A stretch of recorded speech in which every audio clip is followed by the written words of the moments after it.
Professor Smith, thanks very much for the invitation to come and speak today, and thanks very much to BASM for having me along as well.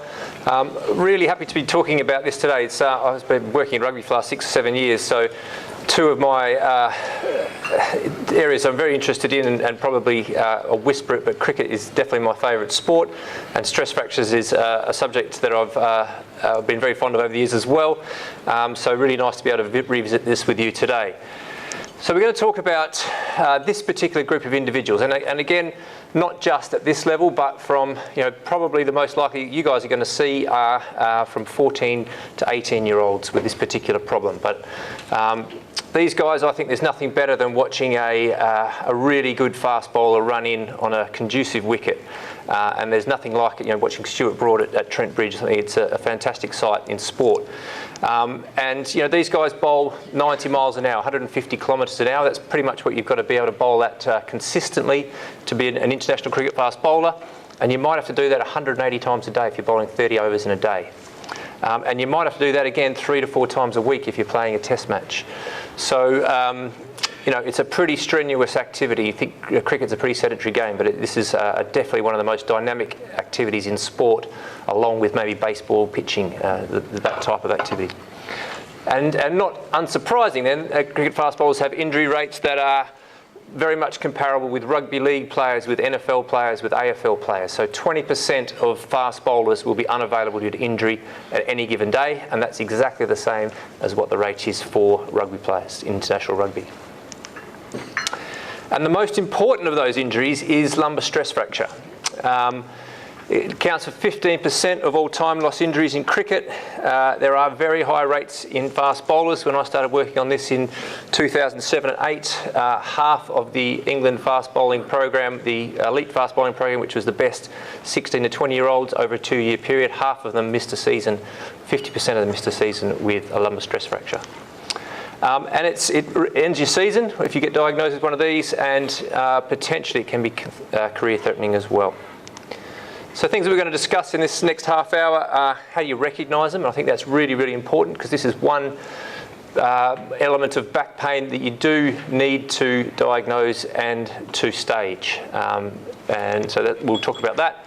We'll talk about the management of lumbar stress injury in fast bowlers, and spend a bit of time talking about how we might reduce the risk of them.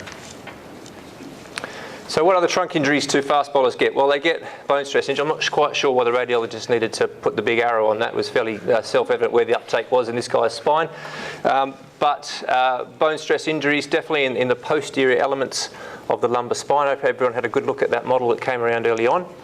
Discal injuries, and we had to talk about those with injections previously.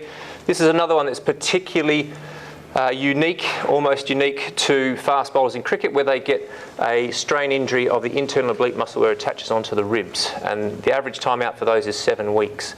And sometimes you'll have a club will have 3, 4, 5 of those in a season. So 5 of those times 7 weeks, you lose 35 weeks of fast bowler time just by having 5 of these injuries in a season. Very common, you can't bowl with them. And as again was shown earlier this morning, that tends to be more in older fast bowlers, and that's the message, older fast bowlers, facet joint degeneration, facet joint pain, and it's not uncommon for many of them to have facet joint injections at intervals to keep them going through their career. So one of the important things about the stress fracture injury, and this is why it's important to diagnose and stage, is early detection is really important in how long they're going to be out for. So recognise them is really important, and there's some key things. If kids, 15-year-old fast bowlers, and it tends to be boys. I don't want to be to generalise too much. We don't see them as much in young female cricketers, but they shouldn't have back pain. These kids shouldn't have severe back pain. So if someone is a kid who comes into your office, your clinic, and they've got severe back pain, and they do an activity that is likely to give them a stress fracture, such as throwing a javelin, bowling a cricket ball, hitting a badminton, serving in tennis, then I think this is the first thing you need to suspect.